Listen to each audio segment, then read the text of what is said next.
Right, so it's time to start, I suppose. Thank you very much for coming. Hello. Come in. Now everyone is looking at you. There is place. There's one here. There's one There's seat. one place here.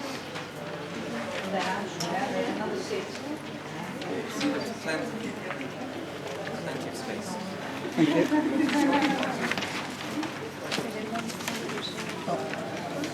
I guess it will be better if I talk to the microphone, right? Yeah. Did you look at the screen when you were sitting here? Yeah. Okay, these are two methods of recording new vocabulary. I will talk about it in a couple of minutes. But before we start, okay, come in.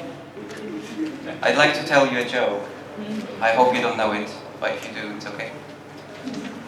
Why is 6 afraid of 7? Okay. I'll come back to it later. Our learners' progress depends greatly on their study skills. Study skills are used mainly outside the class, where by definition we have rather little control. But I strongly believe that we as teachers need to make sure that our learners know how to learn. My name is Sebastian, I live in Cambridge, I've been teaching English for 12 years. My principal goal in this talk is to convince you that teaching study skills is worth incorporating into our every lesson. I also would like to show you that we can build our teaching around study skills. The microphone is okay. With that in mind, I'd like to draw your attention to 4 very common bad study habits that you have seen on your handout. So firstly, it is quite common that students tend to rely on translation too much because that gives them a sense of security. When learning new vocabulary, a lot of learners focus only on individual words. It is quite common that when learning new vocabulary, many students think that the pronunciation is less important than understanding the meaning. And some students believe that in order to progress, they need to keep learning new items of vocabulary. I'm focusing on these 4 bad habits because they very seriously hold the learners back from progressing and developing what I call a natural English. I'm going to talk about them one by one, but to put that in context, I want to tell you about a student that I used to teach a couple of years ago. She desperately needed to get the result of 7.5 in IELTS.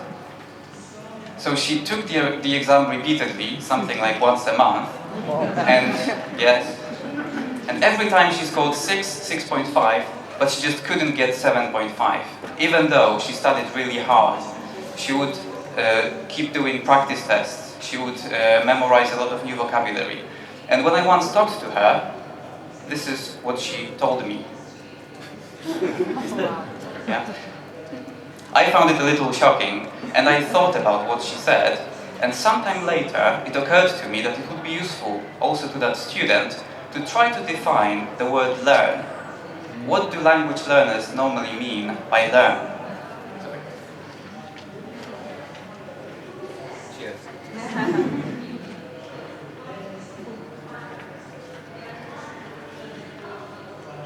I hope you recognize this man.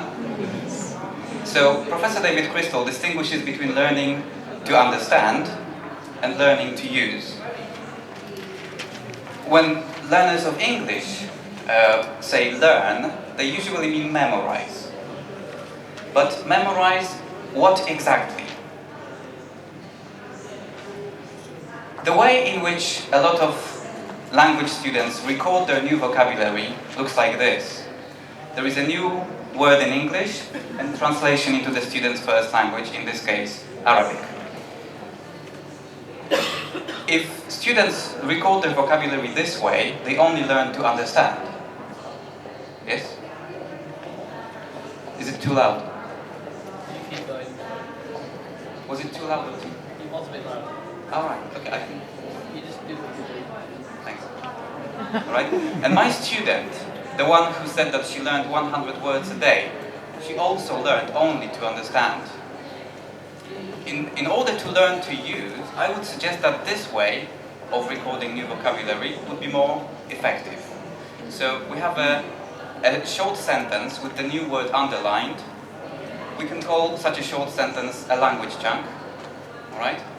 There is no translation, there is no definition, but from this language chunk we can derive the meaning of the new word. We can also see that the new word is a verb, regular verb. We see the pattern, encourage somebody to do something. So there is quite a lot of information in this language chunk. I showed this slide to my students recently, and I asked them what would be the advantages and disadvantages of each of these methods of recording new vocabulary. And well, they said that the first method is quicker, which is absolutely right, and this is probably why most students go for this method.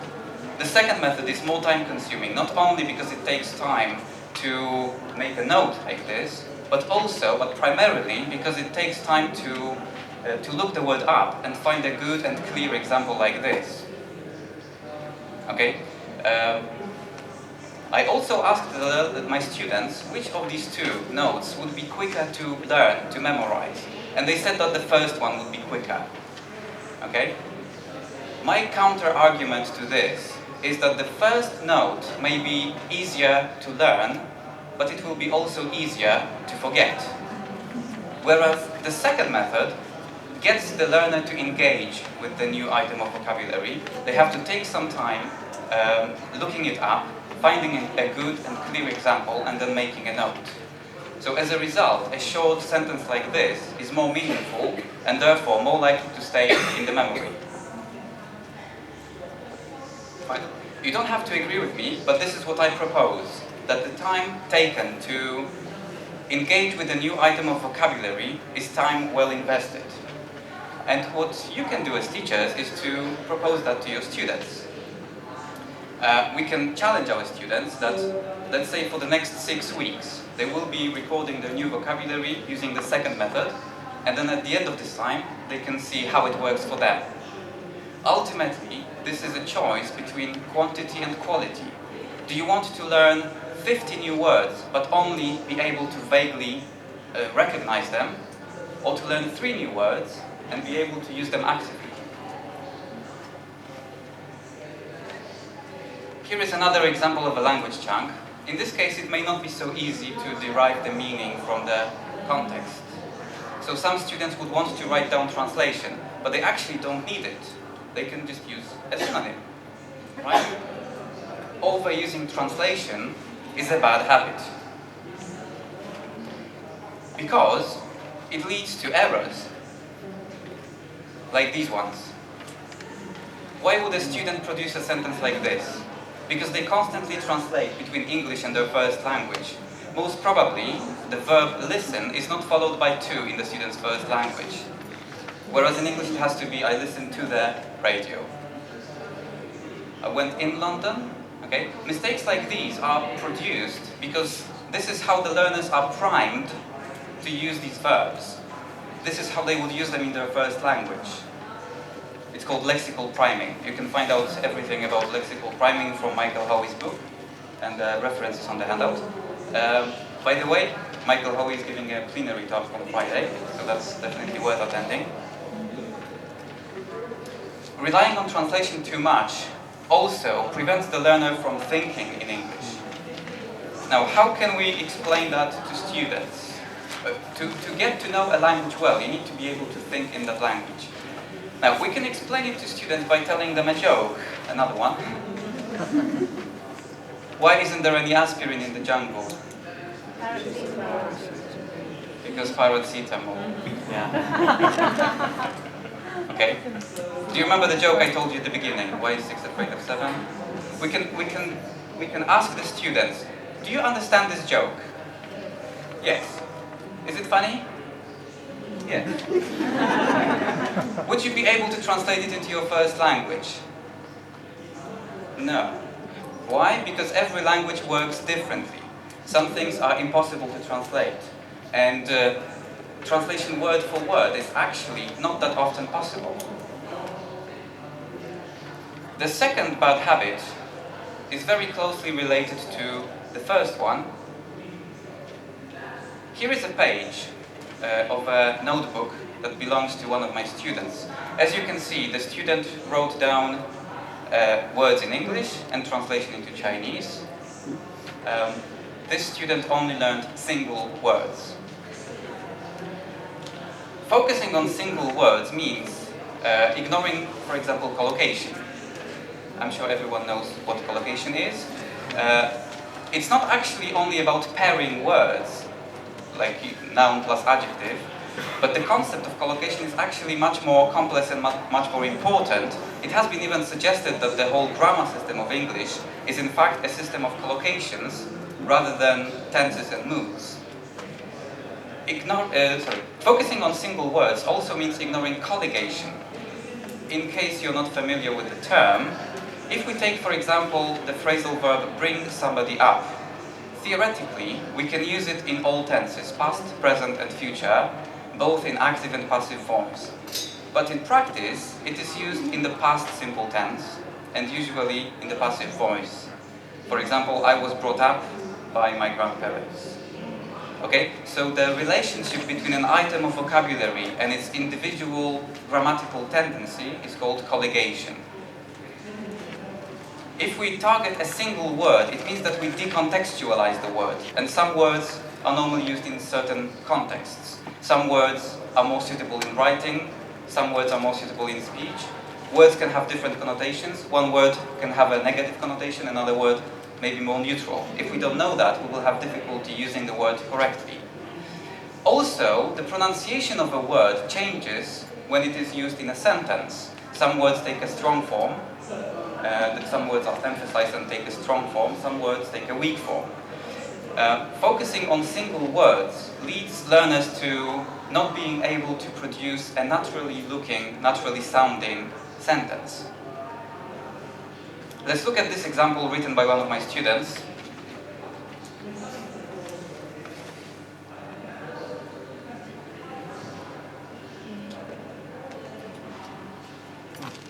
The topic of the essay was, if you're learning a foreign language, is it necessary to spend some time in a country where this language is spoken?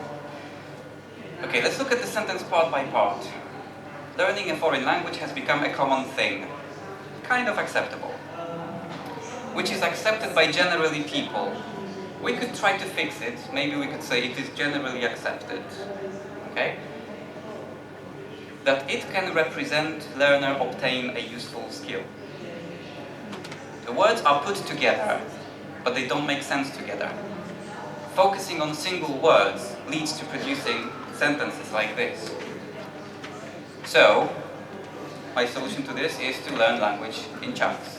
So using this method.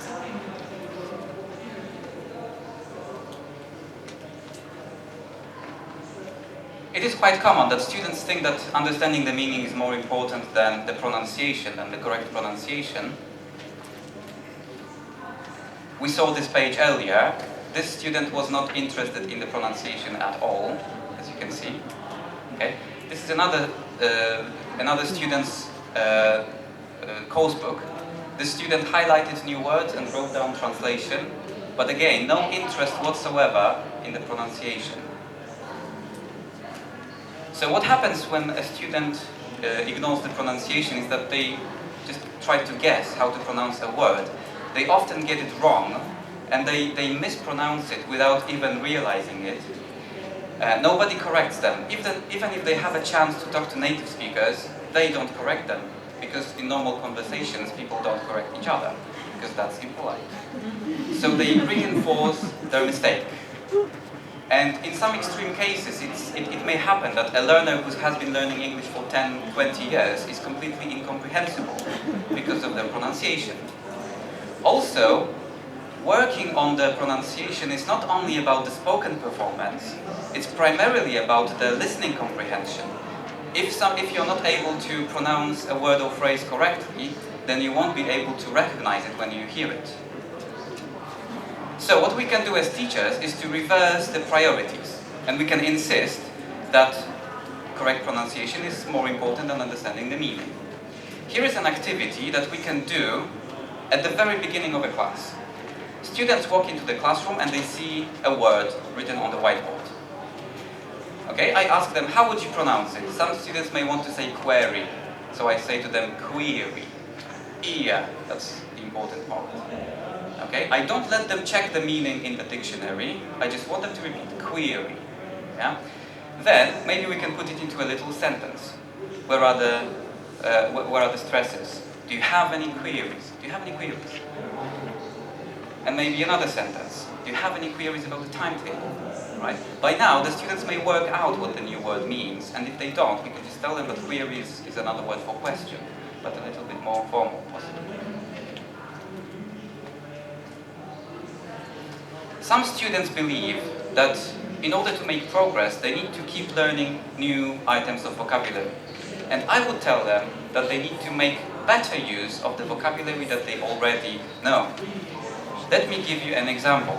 If you showed this sentence to a group of upper intermediate or even advanced students, take that, we're more different from other boy bands before and after them in that they wrote their own material. If you asked the students, is there any new language here? They could say, no. What about this? Okay, everyone knows in, everyone knows that, so they just don't notice it as a phrase. Another example, the students probably understand all the individual words and probably they understand the sentence, but they don't recognize nowhere near as a useful piece of language. Do you like spending time with children? Can you cook? He will make a good husband.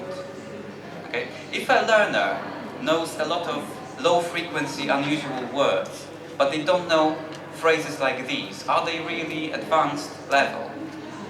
Right? It's a rhetorical question.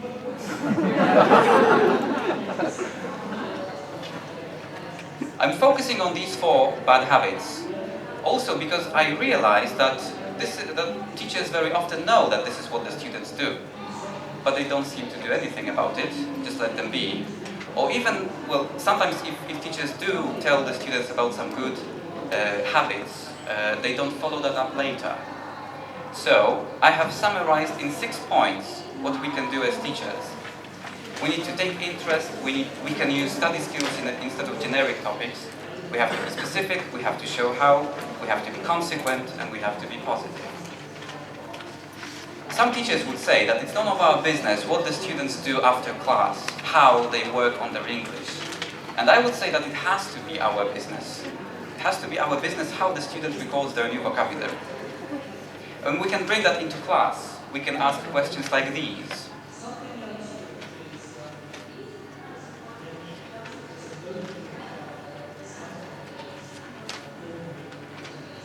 Do you know where to check the pronunciation?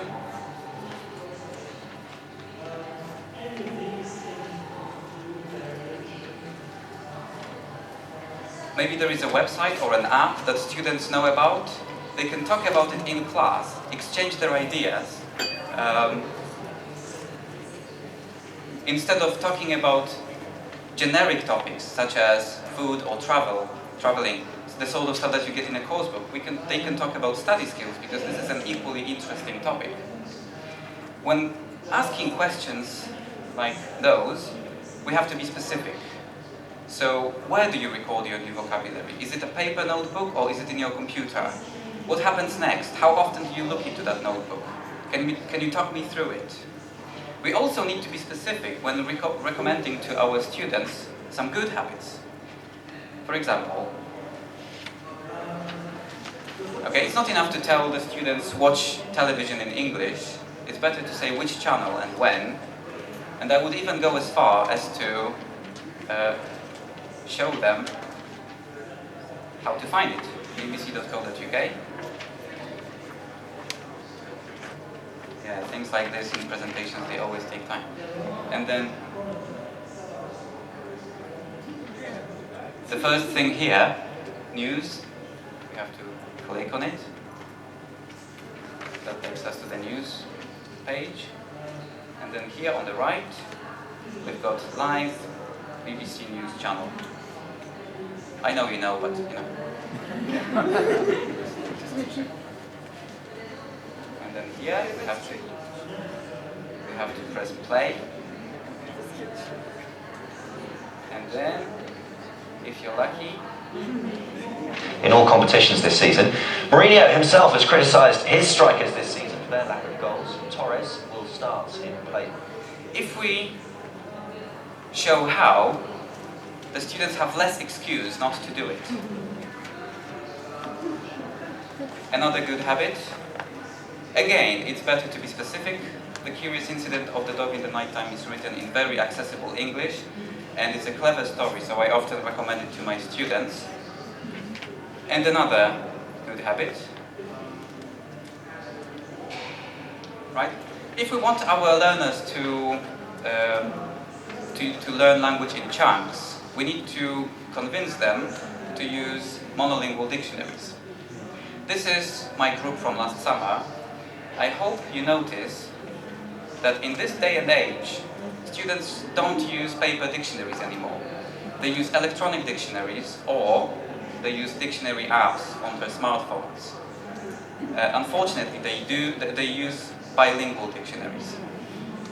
So it's useful to explain to students that dictionaries are divided into monolingual and bilingual, that the monolingual dictionaries can be divided into those for native speakers and those for learners.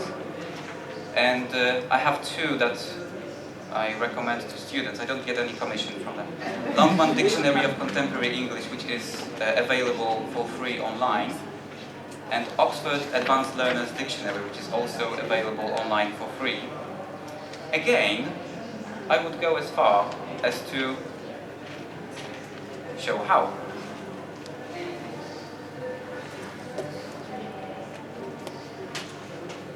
Right, so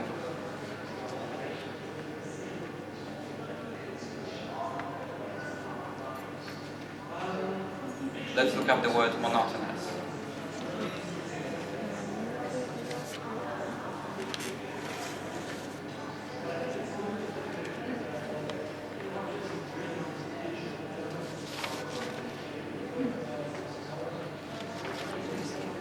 Right, can you see it? So basically there is pronunciation, transcript, we can listen to it. Monotonous. Right, a couple of example phrases. The other one, Longman Dictionary of Contemporary English, I can show you the full version, not the online version, but the full version. Again, a definition, boring because of always being the same. It also has many useful features, for example, listening exercises. You can listen to individual words. Individual. Yeah.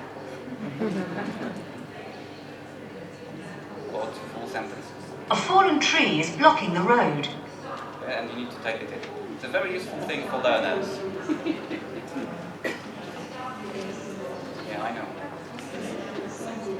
Can you get those exercises online as well? No, unfortunately, these ones are only available, but it's under £30. So if somebody has spent, I don't know, a fortune on a course of English and they don't want to spend £30 on a dictionary,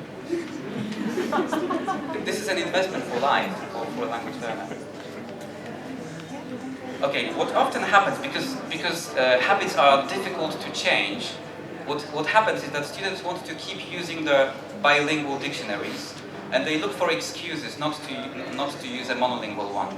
And they sometimes say that I've tried it and it was too difficult. Okay? And when it happened to me, it always turned out that the dictionary that they were trying to use was a dictionary for native speakers.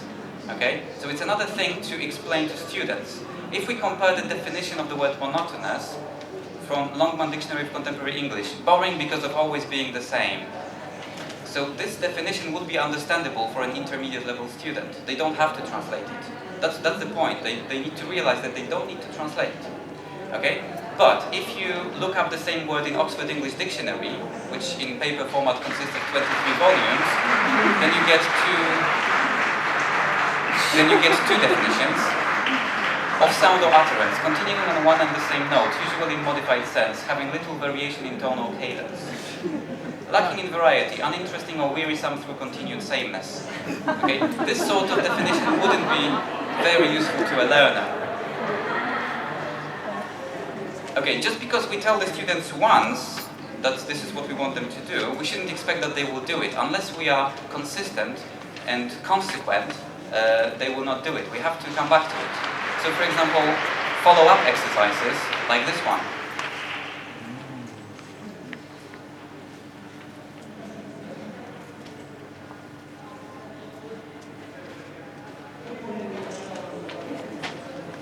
And finally, we need to be positive.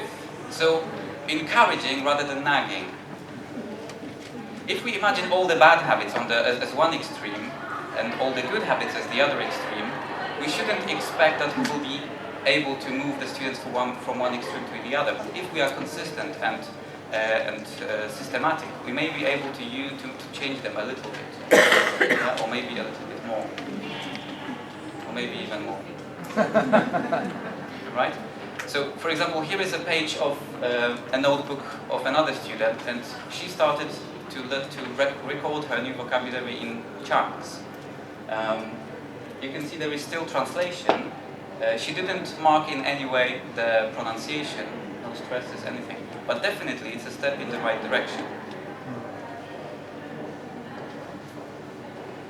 Right. I promise that those of you who come to my talk will get some teaching material to use in class. If you add .com to my name, see? Just add .com. You can access my blog, and there is a video of a lesson with students in which I'm using some of the slides that you've seen today. And if you would like to use the same material with your students, then you can download it from the blog as well. Unfortunately, there is no time for questions, but I will be here for the rest of the conference, so come and talk to me if you like, or send me an email. You can find my address through my blog.